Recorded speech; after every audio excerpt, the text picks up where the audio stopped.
الحمد لله الحمد لله رب العالمين والعاقبة للمتقين والصلاة والسلام على سيد الأنبياء والمرسلين. قال الله تعالى وتبارك في القرآن المجيد والفرقان الحميد. بسم الله الرحمن الرحيم. ولله على الناس حج البيت من استطاع إليه سبيلا ومن كفر فإن الله غني عن العالمين. صدق الله مولانا العظيم وصدق رسوله النبي الكريم الرؤوف الرحيم. قال الله تبارك وتعالى في شان حبيبه إن الله وملائكته يصلون على النبي يا أيها الذين آمنوا صلوا عليه وسلموا تسليما. الصلاة والسلام عليك يا رسول الله وعلى آلك وصحابك يا حبيب الله. الصلاة والسلام عليك يا رسول الله وعلى آلك وصحابك يا محبوب رب العالمين. آج ہم جس موضوع پر بات کریں گے وہ ہے حج کی فرضیت اور اس کی اہمیت. حج اسلام کے 5 ارکان میں سے ایک ہے جن پر اسلام کی بنیاد ہے. حج کی فرضیت قرآن کریم، حدیث شریف اور اجماع امت سے ایسے ہی ثابت ہے جیسا کہ نماز، روزہ اور زکوٰۃ کی فرضیت ثابت ہے. اس لیے جو شخص حج کی فرضیت کا انکار کرے وہ کافر ہے. اللہ تعالیٰ کا ارشاد ہے وَلِلَّهِ عَلَى النَّاسِ حِجُّ الْبَيْتِ مَنِ اسْتَطَاعَ إِلَيْهِ سَبِيلًا وَمَن كَفَرَ فَإِنَّ اللَّهَ غَنِيٌّ عَنِ الْعَالَمِينَ.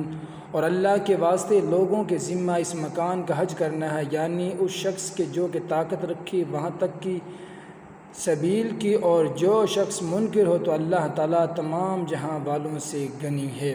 یہ آیت کریمہ حج کی فرضیت کے حوالے سے نص قطعی ہے. رسول اللہ صلی اللہ تعالی علیہ وآلہ وسلم نے ان 5 ارکانوں کو ایک حدیث شریف میں بیان فرمایا ہے.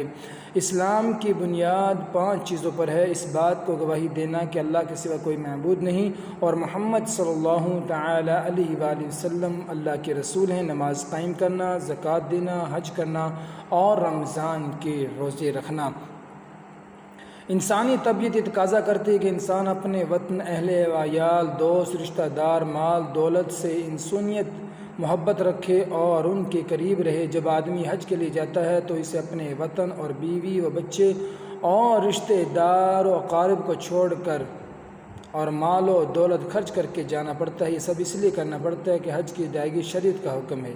یہی وجہ ہے کہ شریعت نے حج کے حوالے سے بہت ہی رغبت دلائی ہے. انسان کو کعبہ مشرفہ کے حج و زیارت پر ابھارا، محیط وحی اور رسالت کے اقتدار کا شوق بھی دلایا. اور سب سے بڑھ کر شریعت نے حج کا اتنا اجر و ثواب متعین فرمایا ہے کہ سفر حج ایک عاشقانہ سفر بن جاتا ہے. حضرت ابو ہریرہ رضی اللہ تعالی عنہ بیان کرتے ہیں نبی کریم صلی اللہ تعالی وسلم سے دریافت کیا گیا کہ کون سا اعمال اچھا ہے. آپ صلی اللہ تعالی وسلم نے ارشاد فرمایا اللہ اور اس کے رسول پر ایمان لانا. پوچھا گیا پھر کون؟ فرمایا اللہ کے راستے میں جہاد کرنا. پوچھا گیا پھر کون؟ ارشاد فرمایا حج مبرور.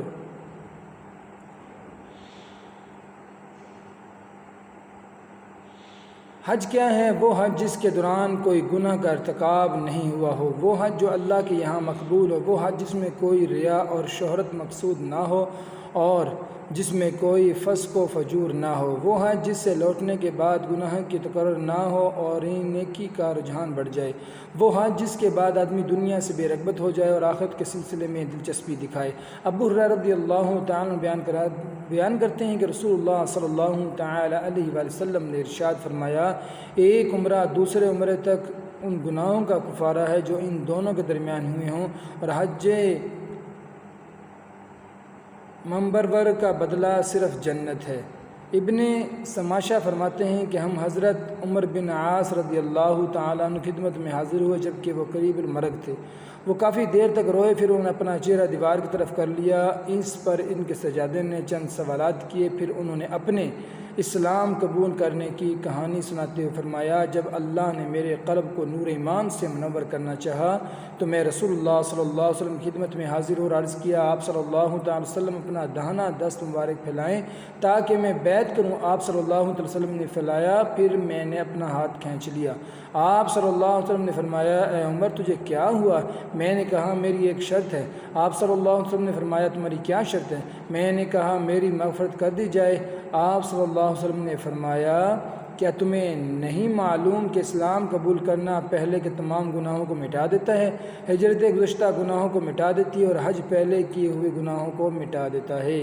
ایک حدیث میں حضرت ابو ہریرہ رضی اللہ تعالیٰ عنہ نے فرماتے ہیں کہ رسول اللہ صلی اللہ علیہ وسلم نے ارشاد فرمایا، جس شخص نے اللہ کے لیے حج کیا اور اس نے اس دوران فحش کلامی یا جماع اور گناہ نہیں کیا تو وہ حج کے بعد گناہوں سے پاک ہو کر اپنے گھر اس طرح لوٹا جیسا کہ اس کی ماں نے اسے آج ہی جنا ہو۔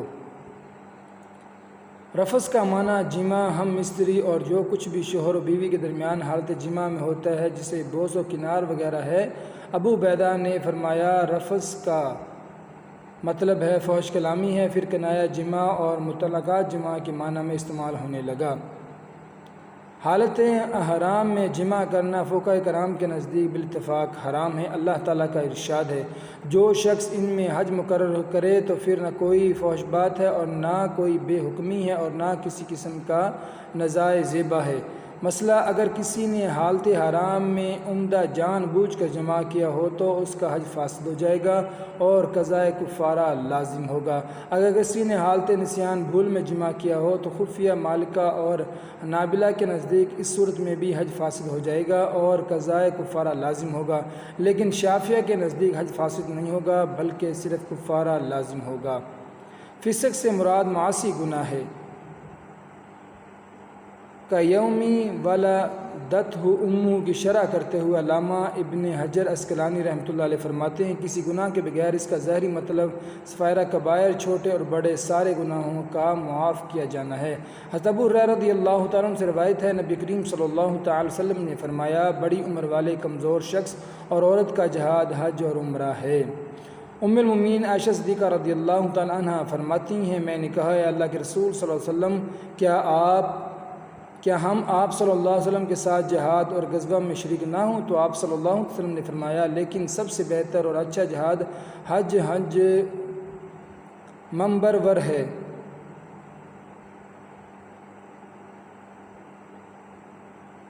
ممرور ہے۔ حضرت فرماتی ہیں، سب سے میں نے رسول اللہ صلی اللہ علیہ وسلم یہ سنا ہے تو اس کے بعد سے میں حج نہیں چھوڑتی تھی۔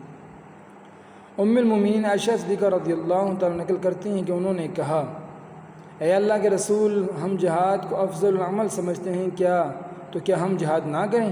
آپ صلی اللہ علیہ وسلم نے فرمایا، نہیں، لیکن بہترین جہاد حج مبرور ہے۔ حضرت ابن عباس رضی اللہ تعالیٰ عنہ سے روایت ہے کہ نبی کریم صلی اللہ تعالی وسلم نے ارشاد فرمایا، حج اور عمرہ پر دوام برتو کیونکہ یہ دونوں فکر اور گناہوں کو ختم کرتی ہیں جیسا کہ دھگنی لوہا سے زنگ کو دور کر دیتی ہے۔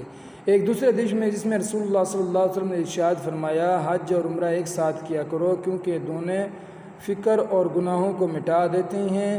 بھٹی لوہا سونا اور چاندی سے زنگ ختم کر دیتی ہے اور حج کا ثواب جنتی ہے۔ ابو ہریرہ رضی اللہ تعالی عنہ نبی کریم صلی اللہ علیہ وسلم سے روایت کرتے ہیں، آپ صلی اللہ تعالی وسلم نے ارشاد فرمایا، حج میں خرچ کرنا اللہ کے راستے میں خرچ کرنے کی طرح جس کا ثواب 700 گنا تک ہے۔ ابن عمر رضی اللہ تعالی عنہما فرماتے ہیں، حج اور عمرہ کرنے والے اللہ تعالیٰ کے مہمان ہیں، اللہ تعالیٰ ان کی مانگ ان کو عطا فرماتے ہیں، ان کی دعاؤں کو قبول کرتے ہیں، ان کی سفارش قبول کرتے ہیں اور ان کے لیے ہزار گناہ تک ثواب بڑھا دیا جاتا ہے۔ حضرت ابن عمر رضی اللہ تعالیٰ عنہ نبی کریم صلی اللہ علیہ وسلم سے روایت کرتے ہیں، اللہ کے راستے کا مجاہد اور حج و عمرہ کرنے والے اللہ کے مہمان ہیں، اللہ نے انہیں بلایا، لہٰذا انہوں نے اس پر لبیک کہا اور انہوں نے اللہ تعالیٰ سے مانگا ہے تو اللہ نے ان کو نوازا ہے۔ ابن عباس رضی اللہ تعالیٰ عنہ روایت کرتے ہیں کہ رسول اللہ صلی اللہ علیہ وسلم نے ارشاد فرمایا، حج یعنی فرض حج میں جلدی کرو، کیونکہ تم میں کوئی یہ نہ جانتا ہو کہ اسے کیا عذر پیش آنے والا ہے۔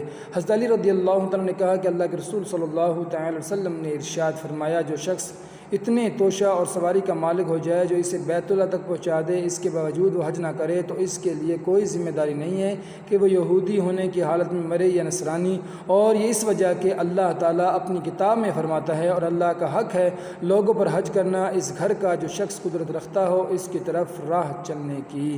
حضرت ابن خطاب رضی اللہ تعالیٰ نے فرمایا، میں نے ارادہ کیا کچھ لوگوں کو ان شہروں میں بھیجوں، پھر وہ ان لوگوں کی تحقیق کرے کہ جنہوں نے استطاعت کے باوجود حج نہیں کیا، پھر وہ ان لوگوں پر ٹیکس لاگو کرے، کیونکہ وہ مسلمان نہیں ہیں۔ جو حج کے لیے منتخب ہو گئے تو وہ خوش ہیں ہی، لیکن ہم بھی اگر اپنی نیتوں کو درست کر لیں تو یقیناً اجر پا لیں گے۔ سرکار دو عالم صلی اللہ تعالی وسلم نے ارشاد فرمایا، یوم قیامت بارگاہ الہی میں ایک بندہ پیش ہوگا جس کے داہنے ہاتھ میں نامہ اعمال دیا جائے گا، جس میں حج، عمرہ، جہاد، زکوٰۃ، صدقہ لکھا ہوگا۔ وہ بندہ اللہ پاک کی بارگاہ میں کہے گا، میں نے اس میں کچھ بھی نہیں کیا، یہ میرا نامہ اعمال نہ ہوگا۔ اللہ ارشاد فرمائے گا کہ تمہارا ہی نامہ اعمال ہے، تم اپنی زندگی میں کہتے تھے کہ اگر میرے پاس مال ہوتا تو حج عمرہ کرتا، صدقہ خیرات کرتا، جہاد کرتا۔ میں جانتا ہوں کہ تم اپنی اس نیت میں سچے ہو تو میں نے تم کو ان سب چیزوں کا ثواب عطا فرما دیا۔ حج کے اجر و ثواب جو حدیث مبارکہ کی روشنی میں بیان کیے گئے ہیں وہ کسی بھی مسلمان کو حج عمرہ کا شوق دلانے کے لیے کافی ہے۔ جن مسلمانوں کو اللہ تعالیٰ نے مال و دولت سے نوازا، ان کو چاہیے خود کو حج عمرہ کے عظیم ثواب سے محروم نہ کرے، کیونکہ ہم دم نیکیوں کے حصول اور گناہوں کی وسعت سے مغفرت کے سخت محتاج ہیں۔ یہ بھی ہم جانتے ہیں کہ ہماری زندگی کا کوئی ٹھکانہ نہیں ہے، یہ کاغذ کی ایک ناؤ ہے، جہاں تک پہنچ جائیں گے غنیمت ہے۔ آپ کی یہ 1.5 دن کی زندگی چلی گئی تو پھر کبھی واپس نہیں آئے گی، پھر حج کرنے میں کیوں تاخیر۔ حضرت ابو ہریرہ رضی اللہ تعالیٰ عنہ سے روایت ہے کہ فقراء مہاجرین خدمت نبوی میں حاضر ہوئے اور عرض کی، یا رسول اللہ صلی اللہ علیہ وسلم، دولت مند لوگ دولت کی بدولت اونچے مقامات اور ہمیشہ رہنے والی نعمتیں لے گئے۔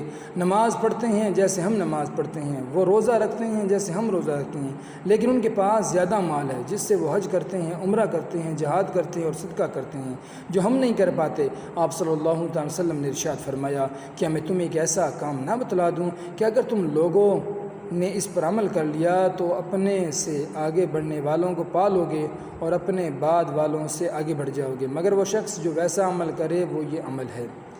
حج بہت ہی اہم فریضہ ہے، دین اسلام کا ایک اہم رکن، درجات کی بلندی کا ایک اہم سبب، گناہوں کی معافی کا بڑا اہم ذریعہ اور درجات کی بلندی کا ایک اہم عمل ہے، اور ان سب میں اہم یہ کہ حاجی اللہ رب العالمین کا مہمان اور اپنے محبوب ترین ہستی کے گھر کی زیارت کرنے والا ہے۔ اس لیے دنیا کے ہر مسلمان کی خواہش ہوتی ہے کہ وہ زیادہ نہیں تو کم از کم ایک بار اپنے محبوب کے گھر کی زیارت ضرور کر لے، لیکن چونکہ حج